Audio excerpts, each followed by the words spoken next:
das aulas remotas, a gente informa que está gravando. Vou aqui rapidinho abrir a câmera apenas para formalizar o boa noite, mas já tiro porque a iluminação aqui do local não é das mais ideais, né? Realmente tem toda essa questão aí da luz também que eu ainda não aprendi também. Olha, eu confesso que durante, né, o auge da pandemia, no auge do acesso das aulas remotas aqui, eu até que montei uma infraestrutura. Eu comprei aquelas Angel Wires, né, aquelas lâmpadas. As de LED, aqueles círculos, Isso, os mas halos, né? isso, ficou bonito, cara, mas durou 6 meses só, tá? A pandemia durou mais do que ela, porque ela já está no lixo, foi embora. Mas olha, legal, viu? Não comprei uma grande, não, era uma pequena, mais ou menos um Aham. palmo aí de diâmetro, mas dava uma iluminação diferente e assim foi por um bom tempinho, mas como disse, um bom tempinho, foi apenas um semestre, né? E aí estou aqui improvisando no quarto da minha filha, que é o local aqui com uma acústica mais ou menos pior e que eu posso ficar sem incomodar os demais seres da casa, porque se eu for para a sala, por exemplo, poxa, vou atrapalhar, né? Tá todo mundo ali vendo Exatamente. TV e não é o melhor espaço. Mas vamos lá, gente. Formalizando aqui o início, novamente, boa noite para quem está chegando agora. Sexta-feira, nossa última sexta-feira do semestre, em termos de aula, né? Porque a vida segue, né? Continuaremos Opa. depois, com certeza. Nosso último tópico hoje aqui para abordar com vocês é a parte de configuração, setup. Semana passada nós falamos alguma coisa a respeito de formatação, aqui pelo menos na parte visual para vocês. E hoje a gente finaliza mostrando a parte de configuração, né? E qual que é a linha de raciocínio que a gente adota aí, né? Ao longo de cada sexta-feira, nós apresentamos um componente da configuração de computador. Falamos de placa-mãe, processador, conjunto de dissipação térmica, chipset, memória RAM, dispositivos de armazenamento, placa gráfica por último, e se eu não esqueci nada, finalizamos. Exatamente, não apresentamos a parte de gabinete, falamos sobre fontes de alimentação, que tivemos uma aula, inclusive, sobre isso, né, medindo ali a tensão de cada cabo da fonte, né, fizemos isso na prática, usando o multímetro. E para finalizar, né, aquela pergunta que a gente sempre deixa no ar, né, depois de todo o computador montado, né, partindo do princípio que nós montamos peça por peça, componente por componente, agora fazemos o quê? Montamos o computador e ele está pronto? Está feita a luz? É isso ou a gente precisa configurar algumas coisas, ajeitar, ou melhor assim, ajustar o funcionamento? Nós temos algumas funções aí numa placa-mãe que já vem de fábrica, né? Que a gente pode configurar o uso, o reconhecimento de alguns dispositivos, e é isso que nós fazemos na parte de setup, né? Setup de configuração. E aí nós temos dois itens hoje para apresentar para vocês, né? O setup tradicional do bom e velho BIOS e também o formato mais atual, que não é tão novo assim, já tem mais de uma década, né? O formato UFI, que aí nós vamos apresentar para vocês. Eu não sei se eu consigo compartilhar a tela do meu setup com o computador ligado, acho que não. Tudo bem, se não for possível, a gente, né, tenta fazer isso de uma outra forma. E aí, o nosso roteiro aqui no primeiro bloco vai ser falar sobre a parte de configuração, tudo bem? Professor Edson, suas considerações iniciais. Boa noite, oficialmente Boa falando. noite, boa noite. Bom, pessoal, ah, ou na utilização, né, de um equipamento, né, o hardware, ou até mesmo o software, né, a sua instalação inicial, né, quando você dá lá o executável, né, você starta e inicia um software, ou você termina de montar a configuração, instalou o sistema operacional do computador, ali é só o primeiro passo, né? É só o primeiro passo. Então a gente precisa aí verificar algumas compatibilidades. Então a gente tem que ir lá no gerenciador de dispositivos, né? Ver se está tudo lá bonitinho, os drivers, né? Se instalou o driver compatível ou o original. Então, dependendo se eu tiver uma placa de vídeo, né? Offboard, se foi colocado o driver atualizado, né? Se está tudo bonitinho, se essa compatibilidade entre os componentes estão harmônicas. Então, a montagem em si, somente do equipamento, né, sistema operacional, ou a execução na instalação de um software, então, vamos colocar em um software onde a gente possa fazer o gerenciamento, né, das aplicações dentro do ambiente. A execução desse software, ele é só o início. E aí a gente tem lá um painel, né, que a gente chama lá o dashboard, e faz essas configurações. Então, eu posso fazer configurações de maneira geral, onde todos os usuários, né, o pessoal que vai utilizar esse software ou utilizar, depender do software, dos aplicativos, dos recursos que serão disponibilizados por aquele hardware, e aí eu setorizar. O que é setorizar? Então, tem uma determinada equipe que não vai precisar de 100% do recurso de um determinado hardware. Então, eu posso configurar uma área específica para uma equipe e ela vai ter acesso a um grupo específico de funcionalidades de um determinado hardware. Tá? Então, isso que eu estou descrevendo para vocês, pessoal, é um nível acima, né? Não é um universo de hardware que a gente está acostumado ali no dia a dia, né? O nosso notebook, o nosso desktop, né? Ou um equipamento de um irmão, de uma irmã, de um equipamento que vocês estejam na escola, tá? Equipamentos são equipamentos em que ele tem uma finalidade, né? E uma robustez além do normal do que a gente encontra aí no dia a dia. Certo? Então, só explanando aí para vocês que existe uma outra vertente daquilo que o professor Wagner vai apresentar essa noite e o apoio que eu vou dar aqui para vocês em relação a algumas particularidades, como essa que eu acabei de descrever para vocês. Perfeito, Edson. Então, vamos lá. Vamos dar o start aqui. Estou com uma apresentação aqui no PowerPoint, que depois PowerPoint não, né? Que eu não uso PowerPoint, são as apresentações do Google, e depois eu disponibilizo aqui no canal para vocês. Vou compartilhar minha tela.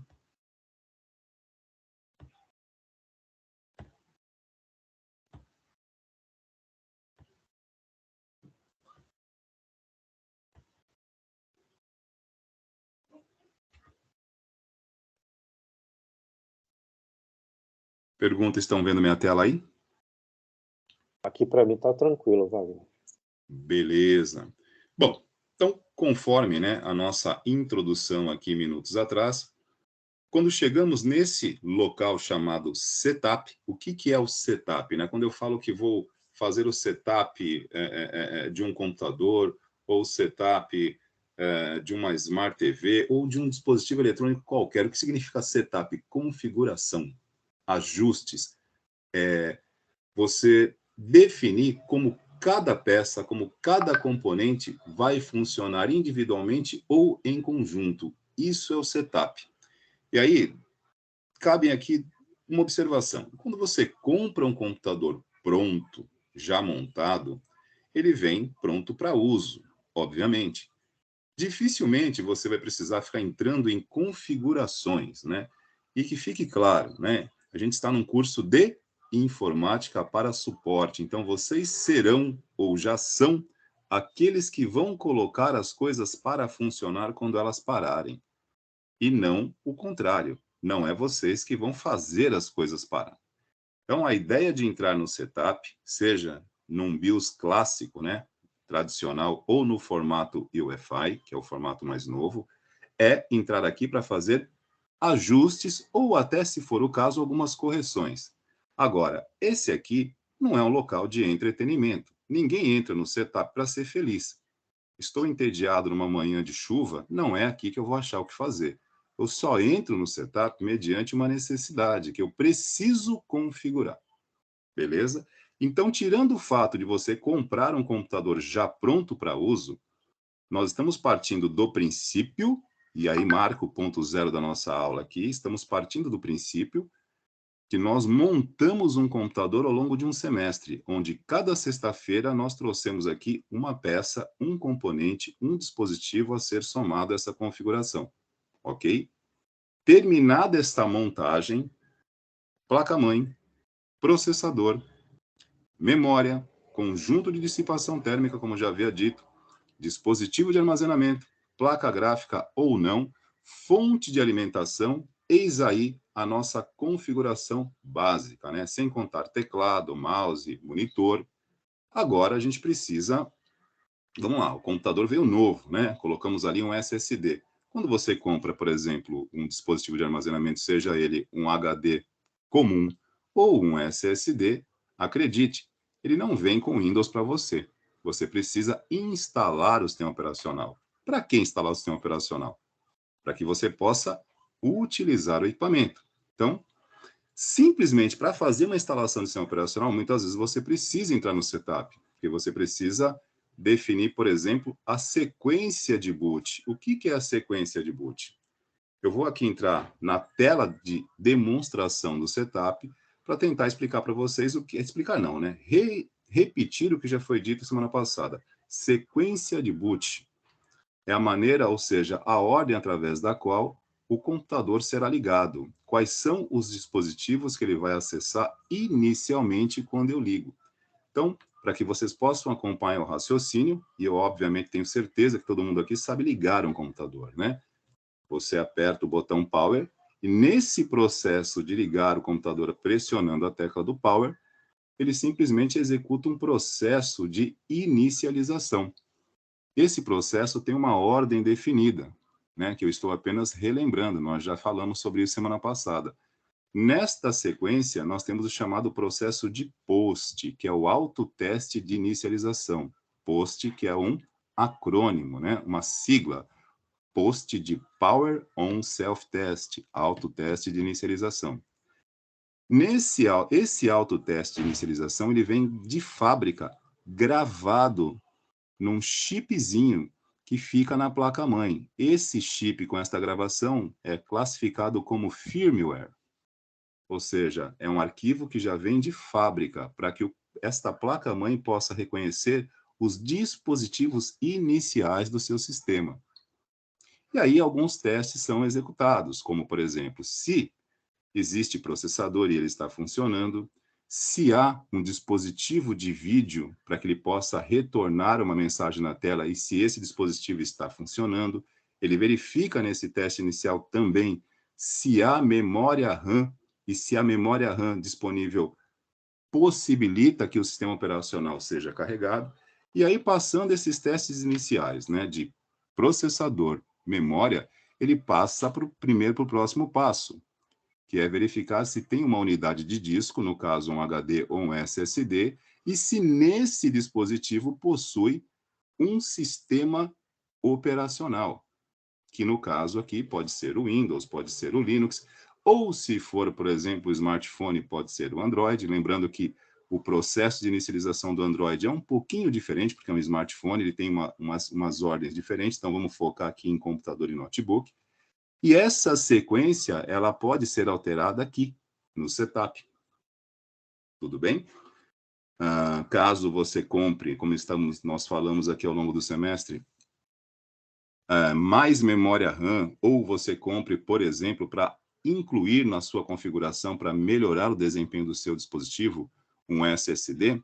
Então, vamos lá. Você instalou um SSD, você quer o quê? Colocar o sistema operacional nele, e você, obviamente, vai configurar o setup para que esse dispositivo SSD seja acessado primeiramente.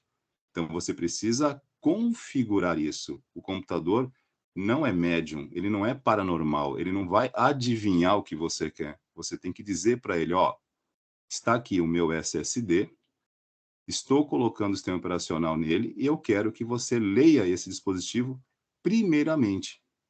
Então, você define esta ordem de boot aqui no setup, seja ela numa BIOS ou num processo UEFI. Tudo bem? Então, estou apenas aqui elencando algumas situações onde você pode e precise, né, entrar nesse tipo de situação para melhorar ou para ajustar o funcionamento. E aí, fazendo um link com as nossas aulas de suporte, né? Muitas vezes, numa aula de suporte, num procedimento de atendimento, você pode, muitas vezes, resolver alguns problemas acessando a configuração, o setup. Convencionalmente, isso não é muito utilizável, mas a partir desse processo aqui, ó, desse formato de BIOS, que na verdade não é BIOS, né? O UEFI, você pode acessar a configuração através da rede remotamente. Tudo bem? Então vamos na sequência aqui.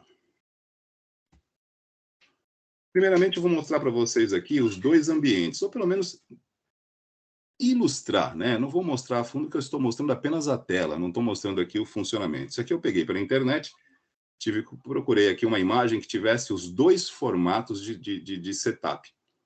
Esse lado azul aqui é o formato tradicional, o BIOS, né?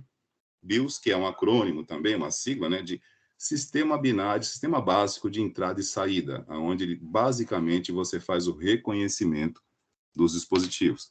Então aqui eu tenho no formato clássico, né, que hoje é chamado de formato legado, né, é o nome, se a gente traduzir de forma literal fica meio sem sentido. Então eu costumo chamar isso aqui de BIOS no formato mais antigo, clássico, e aqui, ó, olha que diferença em termos de interface, o formato UEFI. Sendo bem direto para que a gente possa avançar no tempo aqui no espaço, né?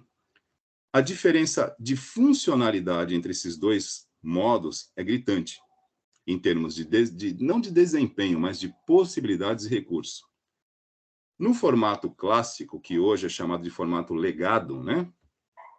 Que nós ainda utilizamos muito isso no Brasil, pela mesma justificativa de sempre, né? Nós ainda utilizamos muito equipamento que corresponde à transição de tecnologia. Então, nós temos placas aqui no Brasil de computadores que, né, como nós já vimos nas nossas aulas de configuração aqui, nas nossas aulas de IMC, e já comentamos muitas vezes em suporte, nós temos computadores que ainda usam memória DDR3, que ainda estão usando processadores da terceira, da quarta geração da Intel, e esse tipo de dispositivo ainda utiliza esse tipo de reconhecimento para configuração. Então, se a gente, por exemplo, aqui no caso, abolirmos de vez o formato legado, né? Por isso, até mesmo que os fabricantes de placa-mãe ainda possibilitam que você habilite tanto o formato legado como o formato UEFI. Tudo bem?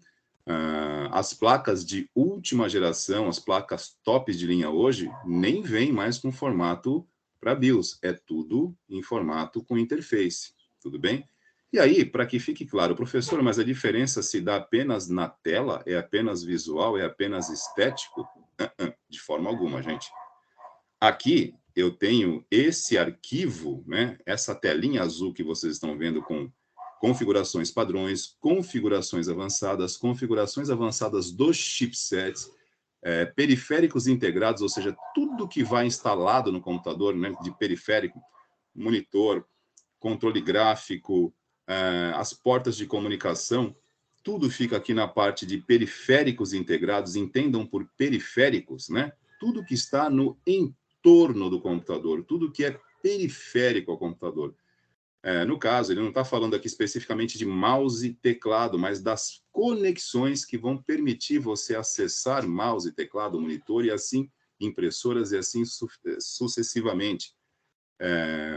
Gerenciamento de energia, né? A parte de configurações de energia, isso aqui você pode configurar a tensão, voltagem da placa-mãe. Que mais aqui que é interessante aqui? A parte de acesso, você pode definir uma senha para não permitir que as pessoas entrem na configuração do seu dispositivo e modifiquem essa configuração sem autorização prévia. E, vamos lá, né? Um assunto que nós comentamos por alto aqui nas aulas, né? Para aqueles que gostam de jogos, né? E pensam em apimentar o desempenho do processador, uma prática muito comum, muito conhecida aí dos jogadores, dos players, dos gamers, né? O overclock. Nessas nessa parte de configuração, eu posso fazer overclock do processador, posso alterar a frequência. O que é o overclock, né? Só para a gente retomar um pouquinho de algumas aulas atrás, né? Overclock é uma técnica, um procedimento, um recurso que permite que vocês aumentem a frequência do processador, né? Já falamos sobre isso aqui, não vou entrar em detalhes, né? A frequência do processador é aquela capacidade que ele tem de executar ciclos de instruções por segundo, né? E um processador, né, que opere na escala do gigahertz, ele hoje tem a possibilidade de executar bilhões de ciclos de instruções por segundo. 1 gigahertz equivale a 1 bilhão de ciclos de instruções por segundo. Então, um processador convencional hoje está na escala de 2 a 2,4 GHz. Um processador convencional, não precisa ser um top de linha. Ele vem de fábrica com esta frequência. Alguns vêm com a frequência de fábrica e já vem também pré-definida opções de overclock. Os processadores modernos, principalmente aqueles que são já produzidos com objetivos para game, né, para entretenimento, ele te dá essa possibilidade. Mas os mais antigos não vêm assim. Então, você tem que vir aqui e buscar, né, na parte de recursos avançados ou da BIOS, no caso, recursos avançados da BIOS ou recursos avançados do chipset, e alterar essa frequência. Detalhe, né, sem também aprofundar muito, alguns fabricantes, em algumas arquiteturas de processadores, não disponibilizam essa possibilidade aqui no setup. Você precisa destravar isso. E aí, vamos lá, né?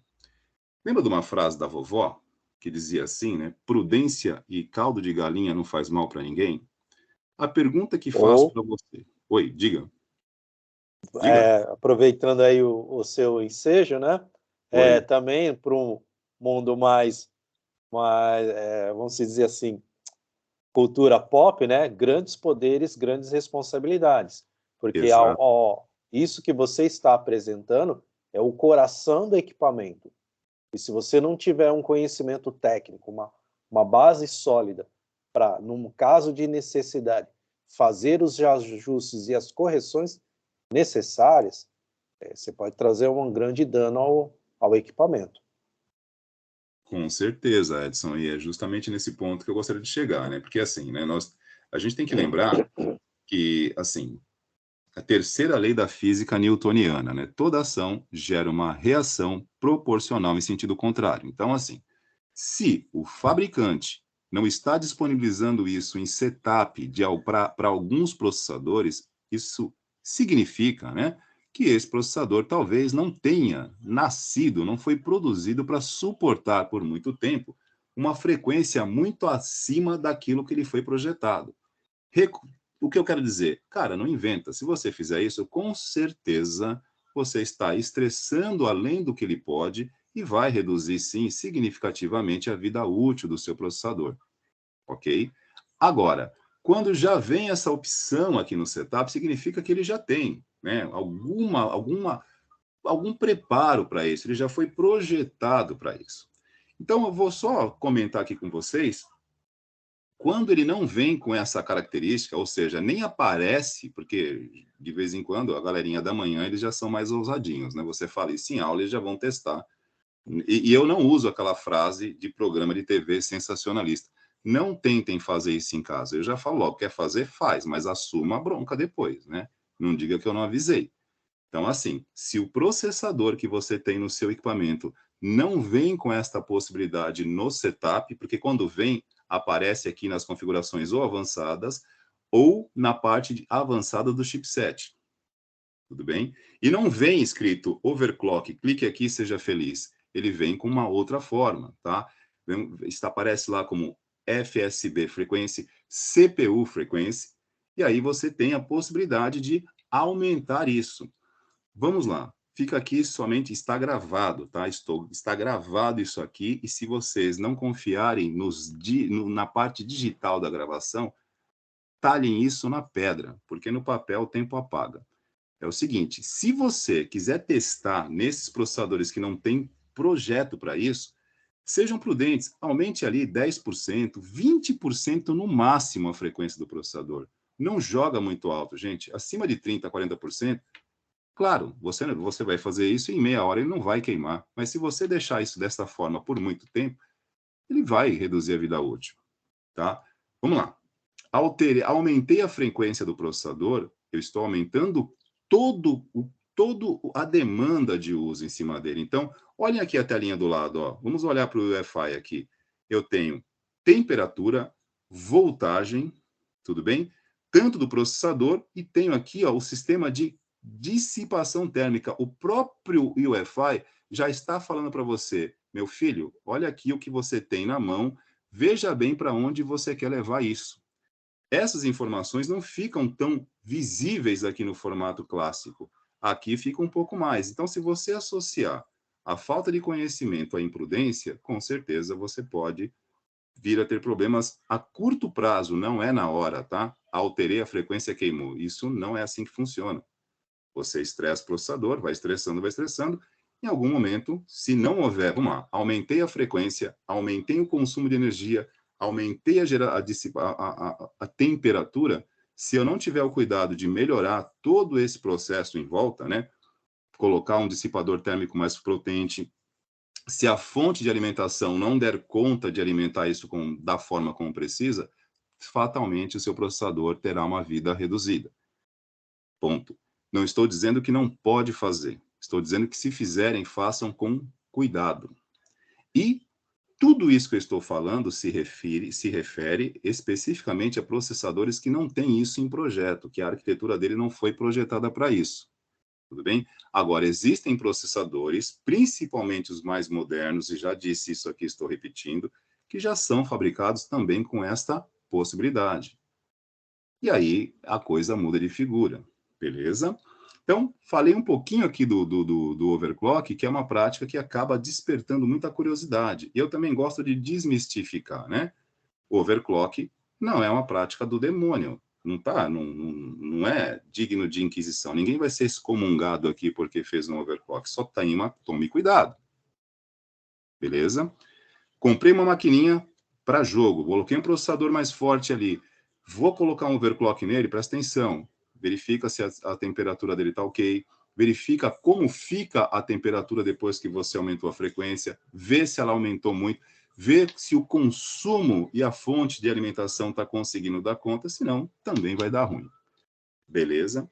Então, essas informações aqui no formato clássico, elas ficam todas meio que, não digo ocultas, mas você tem que procurar de uma forma um pouquinho mais específica. No formato novo, né, o formato UEFI apresenta uma interface. E ele é todo visual da forma como vocês estão vendo aqui. Diferença principal. O formato tradicional BIOS, ele vem, como disse, gravado num chip. Tá ok? Deixa eu ver se tem a imagem dele aqui. Não coloquei a imagem dele. Eu vou procurar aqui na internet rapidinho e já mostro para vocês. Isso aqui vem gravado num chipzinho que fica soldado na placa-mãe. Que, vamos lá, né? No formato antigo, você, em algum caso, se precisasse, você poderia remover essa solda e trocar, né? Então, você tinha toda a configuração do equipamento num dispositivo físico de hardware, um chip. Aqui, no formato UEFI, essas informações de configuração ficam num arquivo chamado .efi, e ele entra como arquivo de sistema e de configuração. Então, vamos lá, que pode ser integrado diretamente ao sistema operacional. Então, lhe permite, através do próprio UEFI, com o computador desligado, eu consigo modificar qualquer coisa no computador, porque essa integração entre o firmware, né, aquilo que já vem de fábrica, diretamente com o sistema operacional, me permite, por exemplo, através de um cabo de rede, com o computador desligado, acessar partes do computador e fazer acessos. Isso, para quem trabalha com suporte, é muito interessante, que você consegue, por exemplo, fazer um reparo, uma manutenção, uma configuração numa rede, você pode fazer uma configuração, um backup ou algo do tipo sem precisar ligar o computador, porque mesmo com ele desligado, esse arquivo aqui, ó, ele é mantido ativo, o acesso a ele é mantido ativo pelo seguinte recurso. Tem uma bateria na placa-mãe, a chamada bateria da CMOS, que mantém essas configurações ativas quando eu desligo o computador. E a partir do momento que esse formato aqui, o chamado UEFI, ou do inglês UEFI, ele é um arquivo, ele é gravado num arquivo de sistema, que eu posso acessá-lo através de um boot via rede, tudo isso aqui se torna acessível e qualquer parte do computador, mesmo desligado, repito, pode ser acessado. Eis aí um grande exemplo do yin e do yang, da luz que contém a treva e da treva que contém a luz. Se eu posso acessar um computador desligado através de um recurso, de um arquivo para esse processo, que é o UEFI, isso aqui nos traz uma grande possibilidade, muitas possibilidades positivas, mas também traz um grande problema aqui. Aqui nós temos o epicentro para o caos. Pelo seguinte motivo: se o computador desligado me dá acesso a outras partes por conta dessa integração do arquivo de sistema operacional e as configurações, nós passamos já, desde o surgimento do UEFI, a termos que nos preocupar também com essa nova vulnerabilidade. Como assim? O que é uma vulnerabilidade? Vamos lá.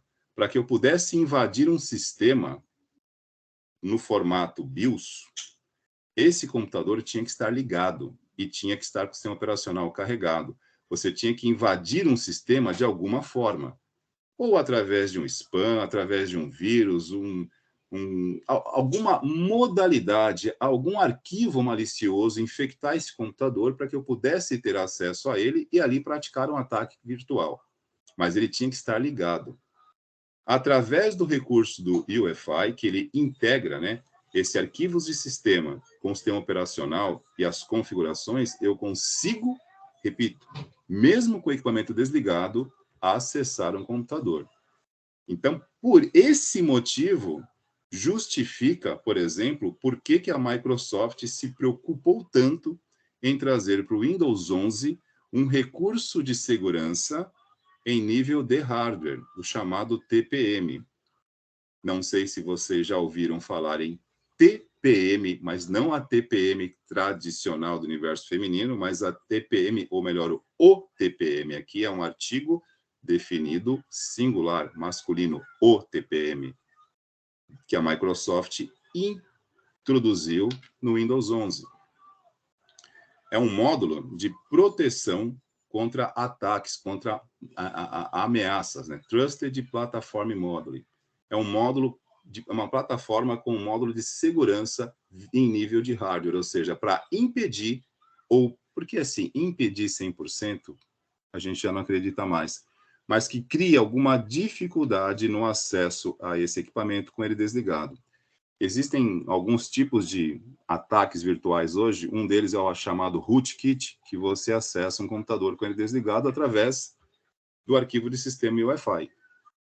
Então, da mesma forma que nós passamos a ter inúmeras possibilidades positivas através da integração do dos arquivos do sistema operacional com o firmware de um equipamento, né? Essa parte básica de ligar, torna ele mais rápido, torna ele mais configurável. Hoje, qualquer atualização você consegue fazer, repito, desligado, mas você também se torna vulnerável, acessível quando você está desligado. E se proteger com um computador desligado passa a ser uma tarefa mais difícil, porque o sistema está inoperante. Por isso, a Microsoft introduziu o chamado TPM, tudo bem? E aí eu vou só dar uma alternadinha aqui, só para falar do TPM Microsoft.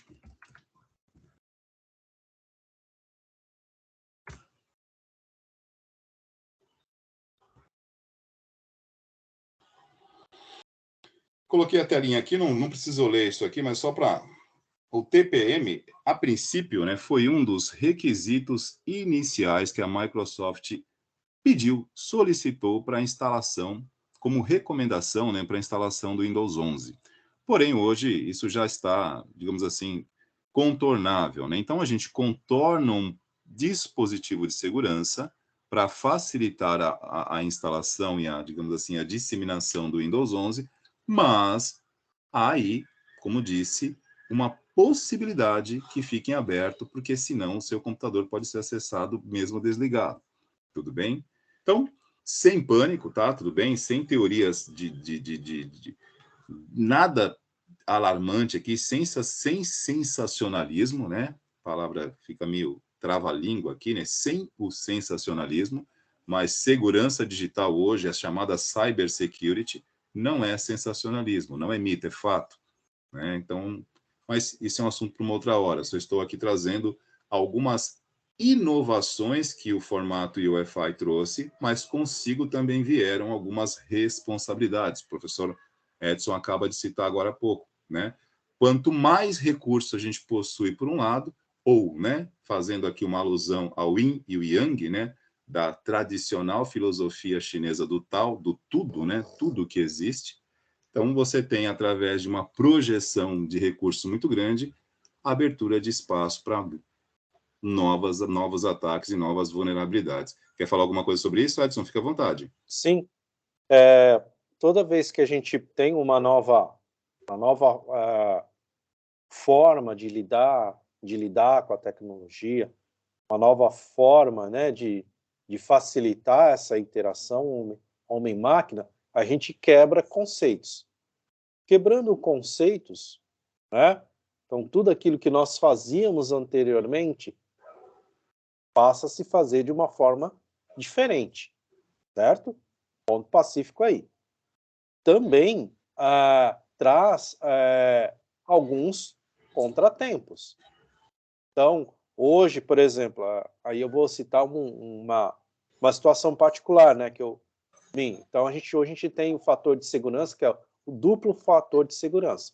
Então, dependendo de determinadas plataformas, você tem que ter 2 dispositivos para poder você acessar um determinado recurso que esteja em nuvem, né, que esteja na internet.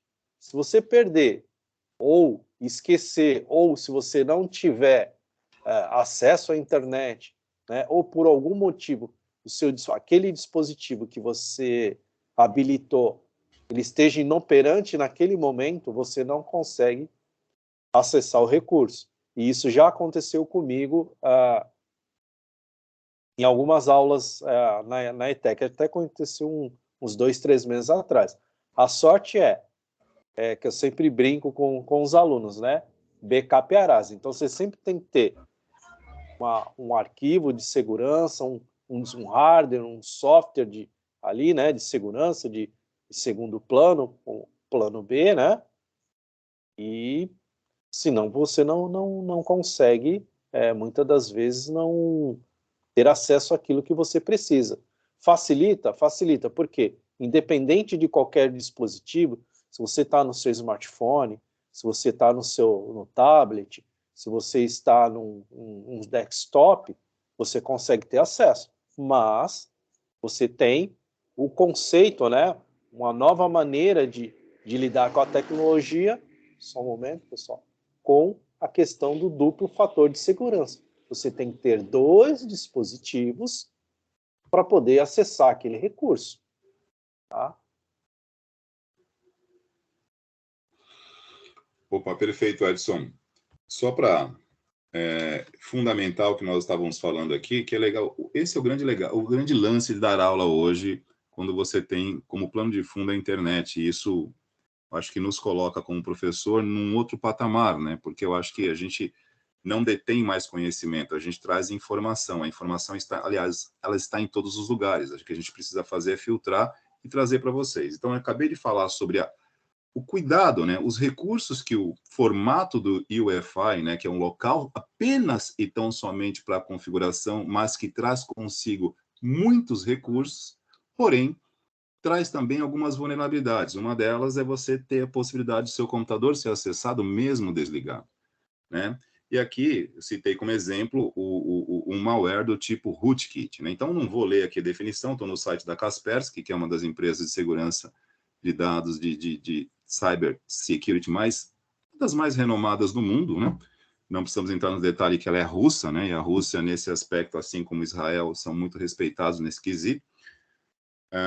Então, aqui fala sobre o rootkit, né? Que é um tipo de malware. Malware, pessoal, é uma junção de palavras, também um acrônimo de malicious software, ou seja, um software malicioso, né? E ele tem a possibilidade de infectar tanto o software quanto o hardware. Vamos lá, só para deixar em azul aqui, ó. Ele consegue infectar software, sistema operacional, caso, hardware e o firmware do computador. Depende de como ele foi projetado, né? Então, assim, uma coisa que fique claro, né? Da mesma forma que hoje nós estamos aqui, né, ainda, né? Por exemplo, novamente, remotos por conta de desdobramentos de uma pandemia. E o que traz esses desdobramentos, né? O que é uma pandemia viral, né? É quando surge, por exemplo, um vírus ao qual o nosso sistema imunológico não está preparado para reconhecê-lo e combatê-lo. E aí a gente cai diante dele. Então, todas as vezes que uma ameaça digital, no caso, se comportar desta forma, ou seja, uma ameaça digital, um malware digital, um vírus digital, ao qual os sistemas de proteção não o conhecem e não conseguem freá-lo, ele adentra e faz o que quer. E que fique claro, eu não consigo me defender daquilo que eu nem sequer conheço. Tudo bem? Nós sabemos que, por exemplo, por trás da pandemia existe o coronavírus, então nós sabemos quem é o agente causador, mas no universo digital, muitas vezes, tem algumas ferramentas maliciosas, alguns softwares maliciosos que demoram para eles serem identificados, como também já houve um tempo na nossa biologia ou na nossa biomedicina, que se demorava um pouquinho mais para identificar esse tipo de coisa, né? Então, qualquer semelhança com fatos reais não é mera coincidência, trata-se da mesma coisa. Um sistema de segurança digital, quando não reconhece um software malicioso, ele entra e faz o que quer. E no caso dos rootkits, nós sabemos a modalidade, o que é, mas dependendo da engenharia de software aplicado nele, e esse é o grande desafio da segurança digital, que você só consegue se defender daquilo que você conhece. O que você não conhece, nem viu. E nesse caso dos rootkits, que é uma modalidade, uma categoria de malware, dependendo da forma como ele for projetado, ele consegue infectar software, hardware, que é equipamento, e ele infecta hardware através do quê? Através do firmware, né? O que é o firmware? É aquilo que eu mencionei com vocês, aquele arquivinho que vem de fábrica, soldado na placa-mãe, e que hoje você consegue acessá-lo diretamente através do UEFI, né? Ou melhor, né? O formato UEFI hoje torna, digamos assim, inativo esse chipzinho gravado, porque é ele, o UEFI, ao invés de armazenar isso num chip, armazena num arquivo de sistema, para que isso possa conversar diretamente com o Windows, seu sistema operacional, ou com o Linux, e com qualquer driver de dispositivo que você precise atualizar direto. Por exemplo, hoje, né, quando você está usando esse formato, o chamado UEFI, deixa eu voltar aqui para a apresentação. Nesse formato aqui, ó, do UEFI, você não precisa mais baixar uma atualização e fazer essa atualização você, manual, de um dispositivo, de um chipset ou de uma placa gráfica. O próprio sistema operacional entra em contato através, né, quando você inicia, ele sabe quais são os dispositivos de hardware na sua máquina que os drivers estejam desatualizados, entra no site do fabricante, baixa e fica aguardando somente a sua autorização para fazer a instalação disso, como acontece hoje com as atualizações automáticas do Windows. Você não precisa pedir para baixar, ele te avisa que está disponível, você só precisa autorizar a instalação dele. Se você não prestar atenção e clicar errado, como já vi muita gente reclamando, que não pediu, né, ou não lembra de ter pedido para instalar o Windows 11, e uma das atualizações foi direto. Eu já desbloqueei, eu já deixei claro que não quero instalar o Windows 11. Tem alguma coisa contra, professor? Nada. Eu tenho aqui um processador Ryzen 7, né? A AMD confirma, e a Microsoft também, que processadores AMD estão ainda perdendo um pouquinho de processamento ali no Windows 11. Então, enquanto não resolverem isso, eu fico com o Windows 10. Eu prefiro performance a simplesmente atualizar por atualizar.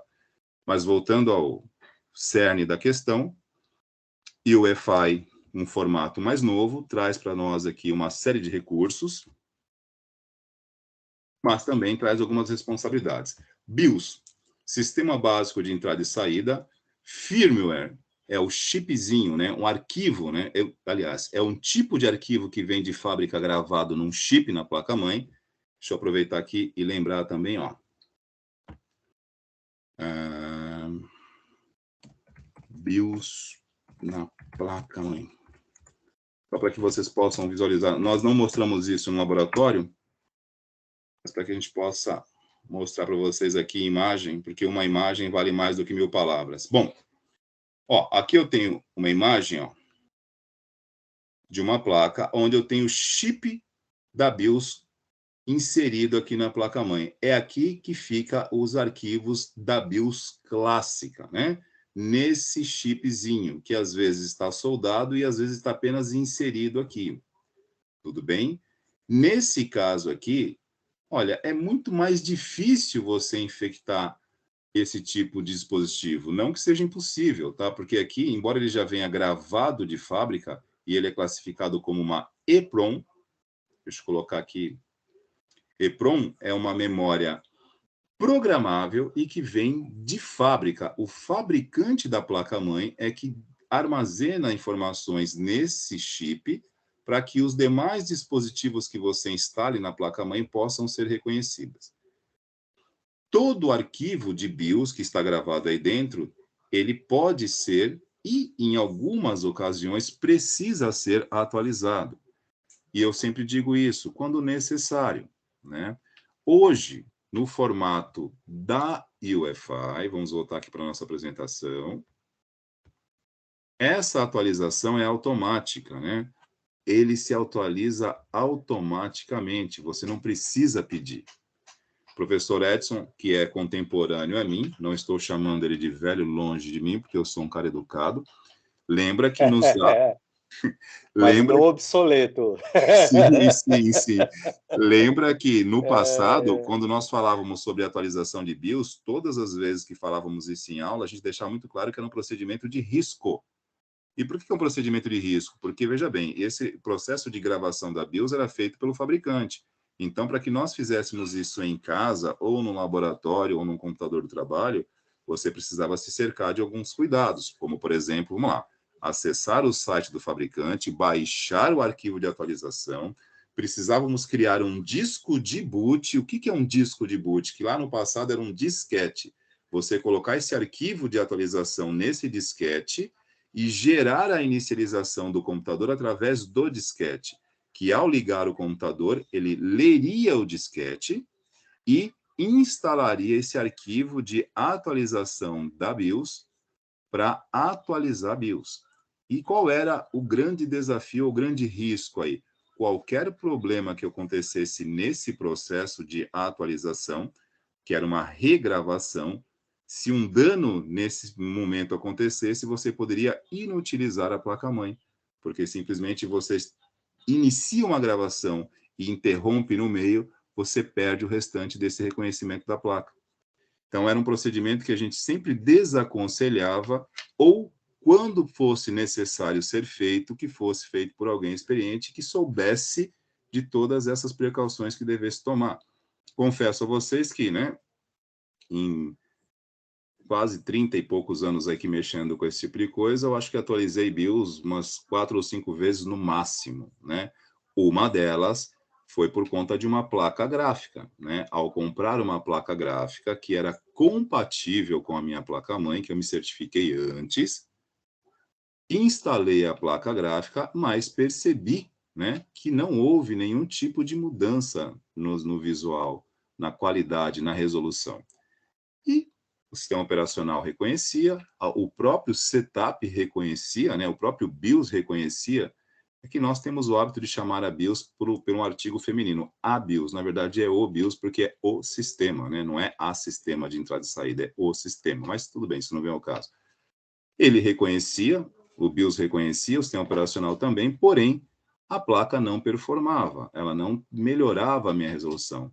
Levei de volta na loja, fui fazer a troca, o vendedor testou na loja, funcionou, confirmou para mim que o problema não era com a placa gráfica, que provavelmente poderia ser comigo, ele não, né, no caso, não opinou, né, no que poderia ser. Voltei para casa e fui fazer o dever de casa, fui estudar um pouquinho. Tentei daqui, tentei de lá, observei a data de última atualização da minha BIOS e eis aí o problema, né? Naquela versão disponibilizada pelo fabricante, ela ainda não conseguia fazer o reconhecimento e explorar com totalidade os recursos daquela placa gráfica. Foi necessário, então, fazer uma atualização levando em conta todos esses procedimentos aí.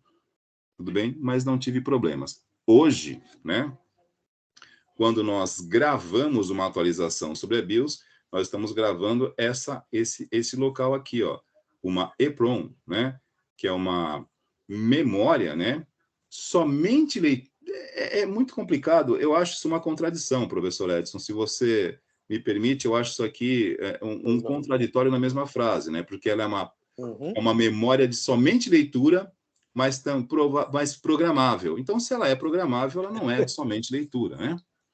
Mas daí Exatamente. chama-se EEPROM. Diga, Edson. Não, só estou concordando com você. Realmente é contraditório, né? A nomenclatura se autocontradis, né? Sim, porque é uma EEPROM, né?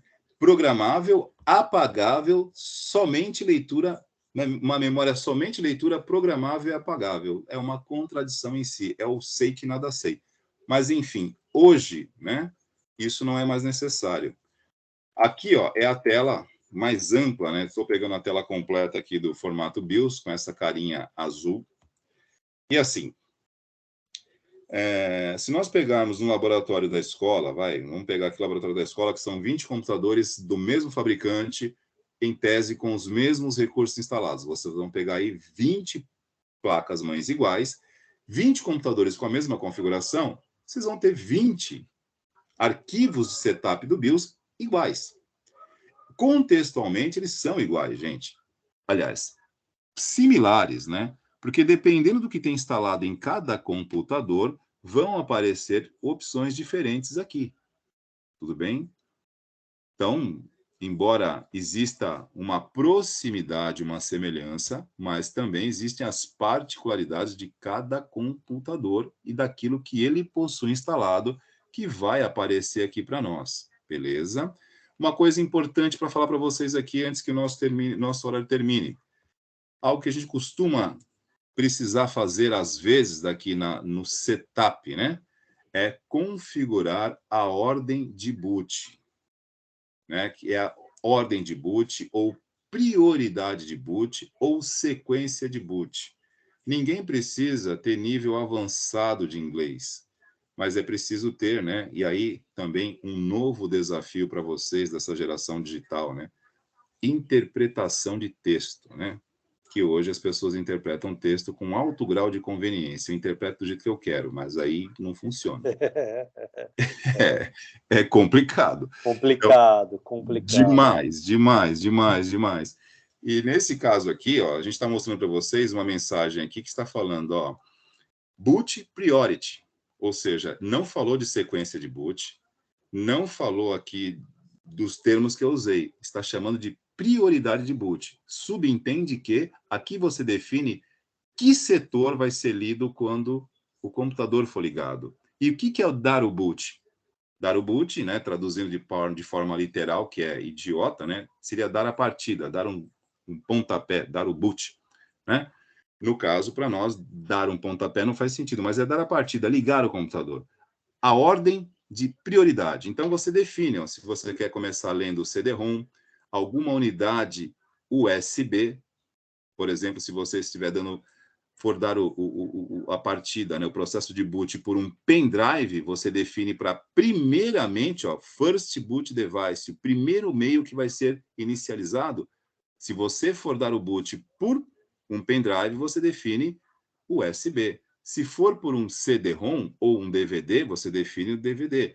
Se for para dar o processo de boot através da rede, né, remotamente, você pode ser que apareça aqui a opção LAN, como pode ser que apareça em outro lugar para você permitir que isso seja habilitado, tudo bem? E tudo isso precisa ser, ó, aqui, ó, eu estou falando, está na minha frente aqui, ó, opções para primeiro meio de boot, CD-ROM, zip drive, flop disk, USB, né? USB flop disk seria um disquete, que hoje a gente não usa mais, é um drive de disquete via USB, um drive de CD-ROM via USB. Diga, Edson, fica à vontade. Bons tempos esse daí, o pessoal utilizava melhor os recursos. Sim, sim. Um HD externo também para o USB. E olha aqui, ó, legado LAN. Né? O que é o Legacy LAN aqui? Para que você possa dar o boot através da rede. Ou seja, com um cabo de rede ligado nesta máquina, ela pode estar desligada e você aciona ela à distância. Para nós, do curso de informática para suporte, isso aqui é importantíssimo. É um recurso muito bom. Agora, é um recurso muito bom quando configurado. Ó. Se essa opção aqui estiver desativada, meu amigo, esquece, você vai ter que ir lá pessoalmente ligar o computador. Então, assim, não existe ainda hardware, né, que se autoprograme sozinho nesse caso, tá? Nós temos inteligência artificial já fazendo algumas coisas, claro que temos, mas algumas coisas você precisa deixar pré-agendado. Se eu quero, né, ou se eu não quero ter o recurso de dar boot pela rede, eu escolho aqui, né? Senão eu desabilito isso, esquece. Para nós de suporte, agora, veja bem as duas faces da mesma moeda. O recurso que me permite acessar remotamente para ligar o computador e fazer um reparo é o mesmo recurso que vai permitir que um criminoso virtual acesse isso e invada o teu sistema. E aí, vamos aqui a um ditado samurai, né? Quem vive pela espada morrerá por ela. Né? Se você está usando a tecnologia a pé da letra e não toma não é que não toma os cuidados, né? Mas, enfim, é necessário, você precisa disso? Enfim, se não for preciso, deixa desabilitado. Se você vai executar esse processo de fazer a ligação, o processo de boot remotamente, habilita aqui e toma os devidos cuidados com todos os dispositivos de segurança que você tem que ter na tua rede, no teu computador, nos procedimentos, no treinamento da equipe que vai usar isso, porque o professor Edson também tem propriedade para falar sobre isso, que sei. Boa parte dos problemas de segurança digital começam com comportamento humano, né? Na imprudência. Exatamente. Imprudência, né? Muitas das vezes é o comportamento humano, né? Você, no caso, treina seus colaboradores da melhor forma possível, instala as contramedidas, né? Mas, infelizmente, o ser humano, por várias razões, né? Ou por negligência, ou por questões pessoais, ele deixa de cumprir determinados procedimentos e isso faz com que a sua empresa ela sofra algum tipo de ataque, né? E aí você, como a gente é a sociedade da informação, muitas das vezes a perda de uma quantia razoável de dados, você transforma aí a vidas de muitas pessoas, não só a perda, mas também a exposição dessas informações, né? A gente tem aí algumas leis com nomes de pessoas públicas devido a esse tipo de exposição. E Edson, muito bem lembrado, obrigado pela citação aí, porque veja bem, gente, isso hoje está engatinhando em nosso país, mas tirando, né, o caso que o Edson está citando aí ficou popularmente conhecida por Lei Carolina Dickmann, mas ela não é a principal. Exatamente. Hoje nós temos eu não lembro agora o nome o código da lei, né? Porque, inclusive, juristas não gostam que chame de lei Carolina Dickmann, porque eles ficam bravos com isso. Eles querem que citem o código da lei, não lembro. Mas o que está em voga hoje, que para nós tem que ser levado realmente em consideração e muito cuidado, é a LGPD, a Lei Geral de Proteção de Dados, pelo seguinte motivo, né? Olha aqui a questão. Você está num processo de atendimento remoto e tentando dar suporte para uma empresa ou para alguém ao qual existe ali, estamos saindo da esfera agora profissional autônomo, vamos falar de empresa que trabalha com empresa, você tem um contrato com uma outra empresa e você está ali fazendo suporte e você habilita isso aqui, né, o boot for LAN, né? Esse procedimento que você executou, ele gera um log também. Por exemplo, embora nós tenhamos aqui feito algumas críticas severas a Positivo, né, no nosso exercício passado aqui de suporte, que eu tive uma placa-mãe da Positivo que me deixou na mão algumas vezes, mas eu deixo claro aqui também que era uma placa que ela tinha alguns recursos interessantes, ela tinha sensores que, caso você abrisse o gabinete, ele gerava um arquivinho de log avisando que em tal data, tal horário, aquele gabinete tinha sido aberto. Então, olha que nível de segurança, isso é uma coisa interessante. Sim. Nesse caso aqui, ó, você habilita isso, você atendendo um chamado, vamos fazer o link com a aula de suporte, de suporte ao usuário. Você está atendendo um chamado, ou seja, fizeram um chamado para a empresa e você, com o seu código ali, o seu RM, ou o seu CPF, ou o seu registro de funcional, foi associado para atender essa chamada. Você fez o chamado e no registro da sua atuação, do seu histórico de atuação ali, você deixou claro que ativou o recurso de boot for LAN. Foi embora, serviço resolvido, todo mundo feliz e contente. Trabalho, você restabeleceu a rotina de trabalho, todo mundo beleza, show de bola. No dia seguinte, ao amanhecer, o funcionário chega na empresa para trabalhar e percebeu que houve um vazamento de dados. E aí é chamada a equipe que vai fazer a verificação disso, que geralmente não auditoria. É a mesma. Exato, auditoria. A equipe que faz a verificação das vulnerabilidades e a possível causa do problema não é a mesma que faz a manutenção de computadores. Ainda essas duas coisas não acontecem juntas. E aí a auditoria percebe que a vulnerabilidade explorada foi justamente uma configuração que foi feita para que o boot pudesse ter sido feito via LAN. Quem fez isso? Funcionário da manutenção, do suporte. Está lá o seu registro e a sua funcional, data e hora do seu atendimento. Hoje, pela LGPD, a responsabilidade dos dados de uma empresa compete à empresa, a qual, né, está armazenando esses dados, mas você, por ter um contrato de prestação de serviço, a empresa que está prestando serviço também responde como coautora do problema. Então, hoje case... Oi? Termina aí, Wagner. Depois eu tenho um case real que aconteceu comigo. E aí, pessoal, cabeças nesse caso aí rolarão. Claro que o funcionário, né, pode responder por isso, e isso pode acabar em justa causa para ele, mas a empresa que, né, o CNPJ da empresa que estava prestando serviço para outra, poderá ser multado por isso, porque hoje a LGPD implica em processo e você pode ter que indenizar e pagar alguém pelo vazamento de dados, os chamados dados críticos e dados sensíveis. Essa é uma questão... São 3 esferas, né? Sim, essa é uma questão que está aí. Isso era para entrar em vigor desde fevereiro de 2018, passou a valer somente em fevereiro desse ano, cara. Olha como a gente teve tempo para se adaptar. E, ó, não estou criticando, não, tá? Porque de vez em quando eu converso com alguns advogados que estão se informando e também não conhecem. Porque, poxa, um advogado conhece de lei, mas ele não conhece detalhes técnicos de aonde essa lei é aplicada. Os caras estão perdidos, cara. Os caras estão refém. Eles não sabem como lidar com isso, porque eles não têm conhecimento técnico para poder falar a respeito. Então, já conversei com vários perguntando para mim sobre isso. Eu falo, cara, a situação é essa. Os caras ficam preocupados, e é para ficar. Diga, Edson, o que você ia falar aí? Então, há 6 meses atrás, o meu chefe de departamento me chamou e falou, poxa, Edson, eu estou com o pessoal da Secretaria de Administração, tem um aplicativo onde você dá certidões negativas de determinados processos, né?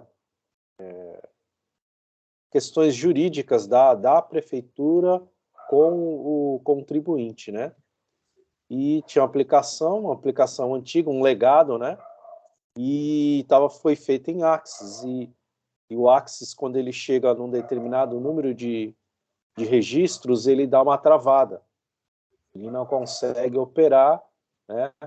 Gerenciar tudo isso e ele trava. E ele, o servidor lá acionava a aplicação e ele dava uma tela branca, né?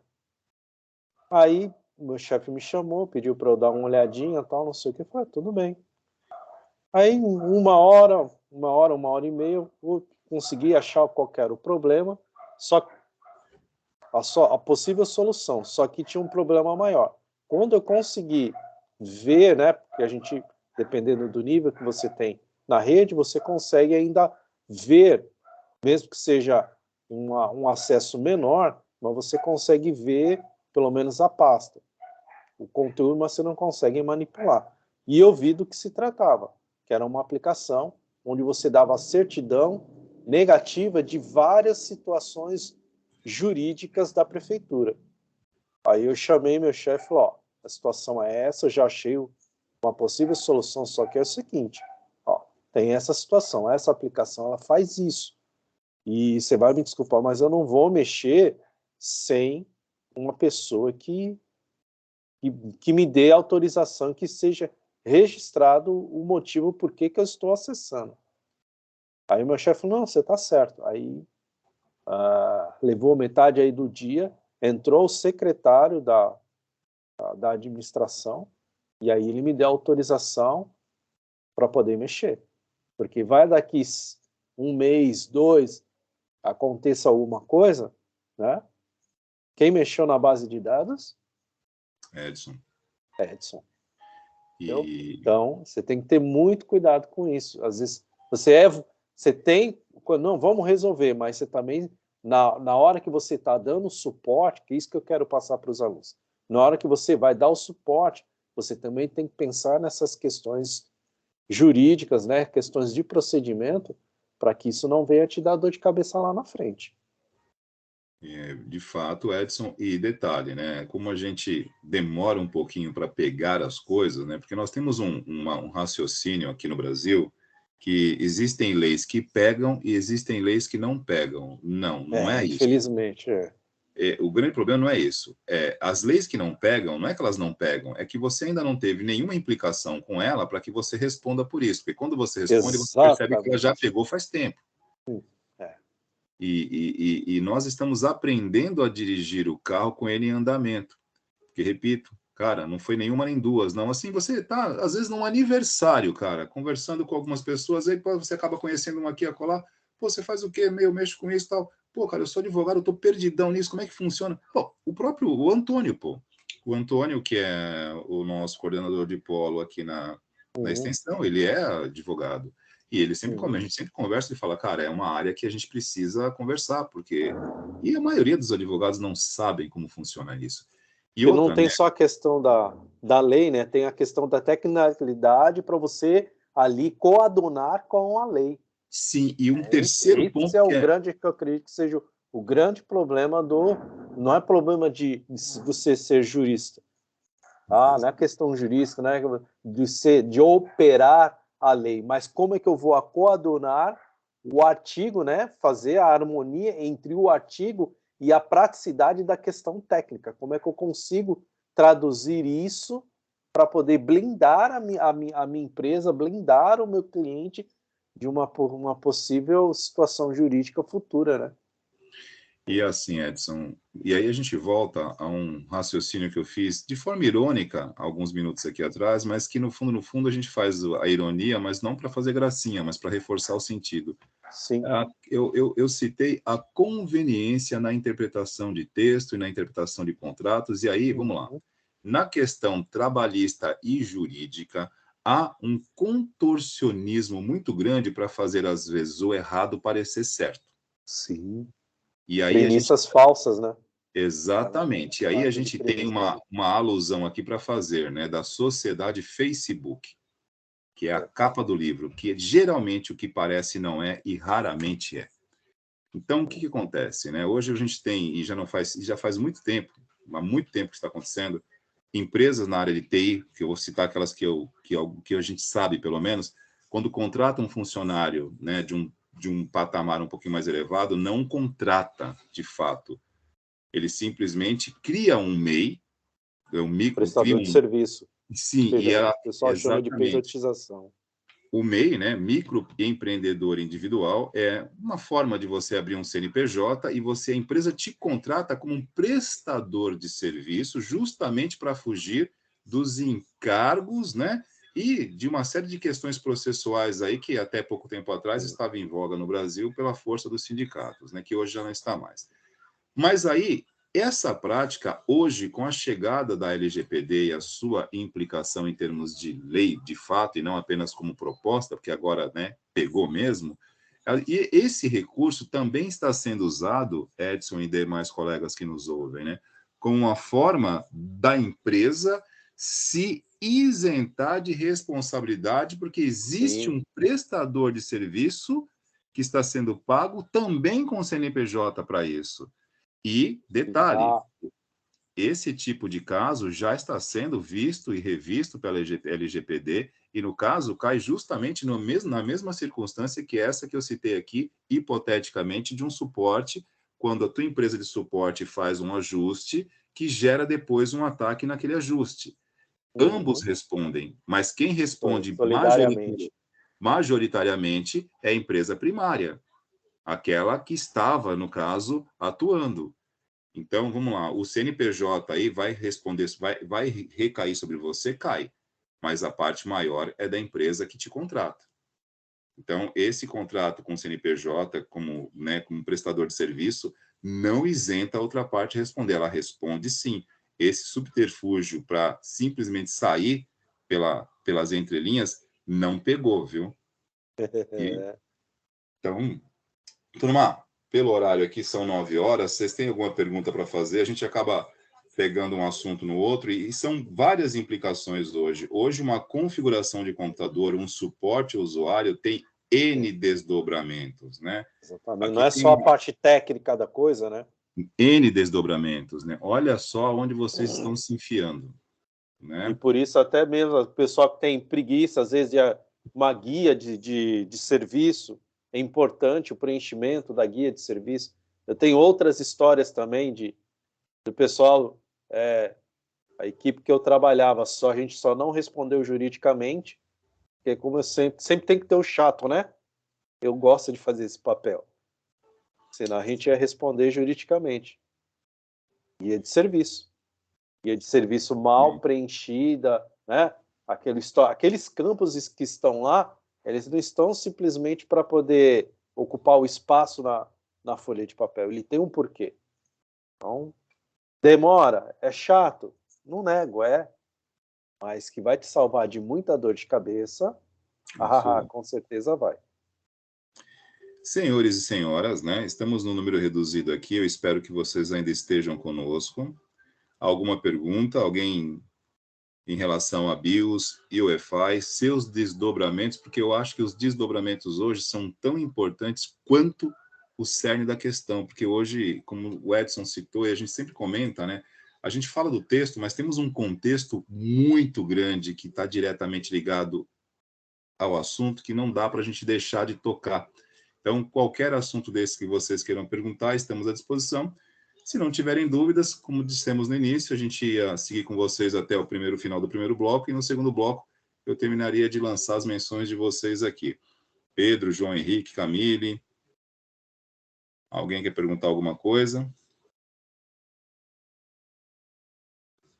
Alexa é uma coisa que eu não gosto de usar. É o tipo de facilidade que eu não tenho nenhuma vontade de ter. Então, Pedro, essa pergunta aqui é o seguinte, é simples, né? Vamos lá, hoje quando você...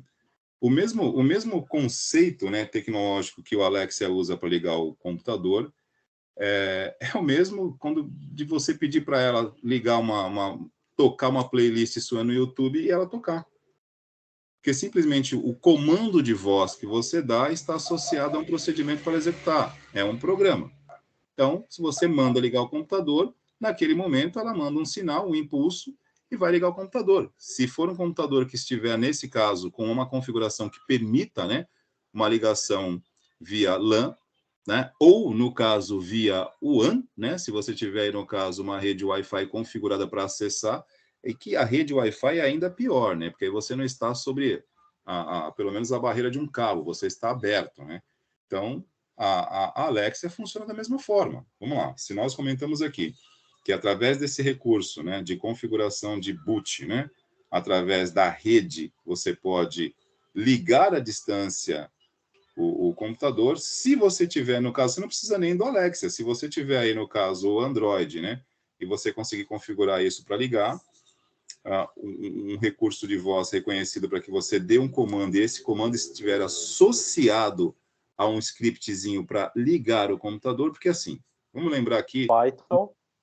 Oi? Em Python. Sim, Que e a assim, maioria das vezes é feita em Python. vamos lembrar aqui, só aproveitar uma deixa, Edson, que as perguntas do Pedro, cara, se eu soubesse que... A gente não imagina que você vai fazer essas perguntas, mas se você me faz uma pergunta dessa no início, a gente teria um outro viés para a aula, no caso aqui. Mas Opa, valeu, com porque certeza, com cai certeza. na mesma situação. Há 2 semanas atrás, pessoal, nas aulas de sistemas de informação, uma das apresentações aqui falou sobre processamento de linguagem natural, que foi a apresentação que falou sobre computação cognitiva, e um dos subtemas que eu coloquei em computação cognitiva era o processamento da linguagem natural, chamado PLN. O que é o processamento da linguagem natural? É você simplesmente pegar a voz e transformar isso, né, no caso, através de um algoritmo, em sinais. E esses sinais serem reconhecidos como comandos. Hoje, isso é algo muito comum. Os assistentes de voz estão aí, e qualquer um de nós hoje pode fazer uma pesquisa no smartphone baseada na sua fala. E quanto mais você falar, mais você aperfeiçoa o reconhecimento da sua voz e a transformação, a conversão dessa voz em um comando a ser seguido.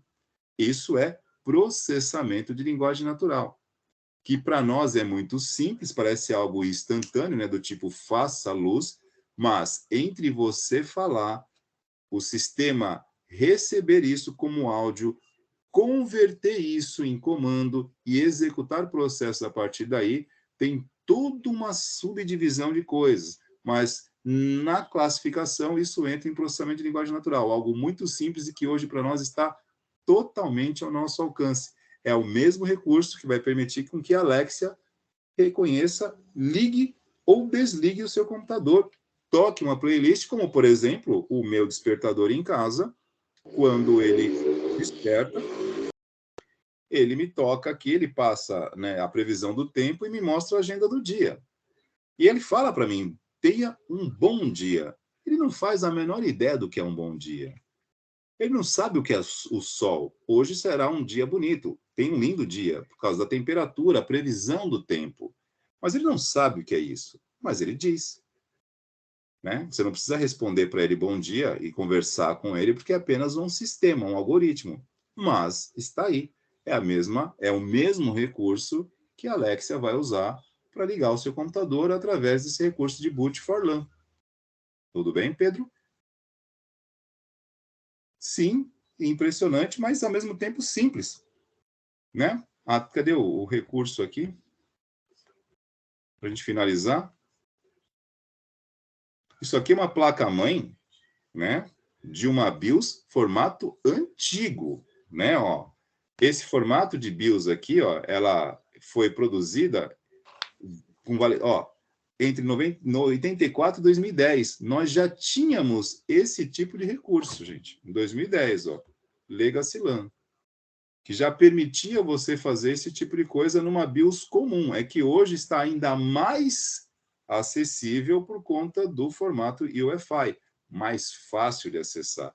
Essa possibilidade aqui, que já é até, repito, literalmente, ó, lá de trás, lhe permite que a Alexia ligue o seu computador através de um comando de voz, mas que dentro, né, internamente, não é uma voz. São comandos, são impulsos, né, sinais digitais, são sinais. E aí, para quem for fazer engenharia da computação ou algo do tipo, engenharia de software, processamento de sinais. Pesquisem sobre isso. Um pouquinho só, pesquisem sobre processamento de sinais. Cara, isso é maluco, mas é muito legal. Sim. Beleza? Muito bom.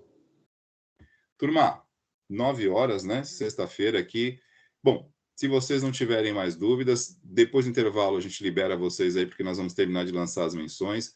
Agradecemos a atenção de vocês aí em plena sexta-feira, né? O número reduzido Isso aqui, é muito bom. a galera está conosco.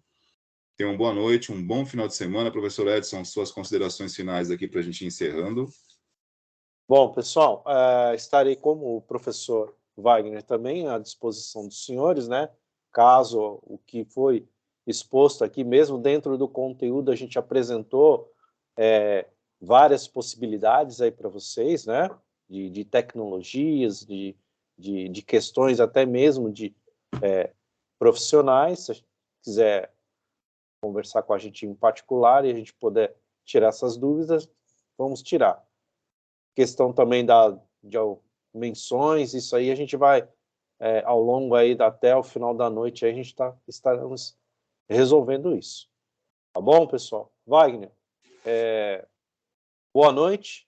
Precisando, também vai estar online aí, quiser a gente conversa e vai resolvendo as coisas aí para o pessoal. Tá bom?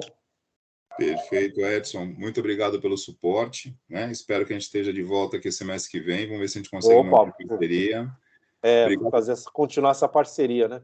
Com certeza. Ô, Gustavo, obrigado. Olha, boa parte do que a gente faz aqui só tem sentido quando vocês participam conosco. Então, a gente agradece aí pelo reconhecimento. Muito obrigado. Valeu. Turma, boa noite.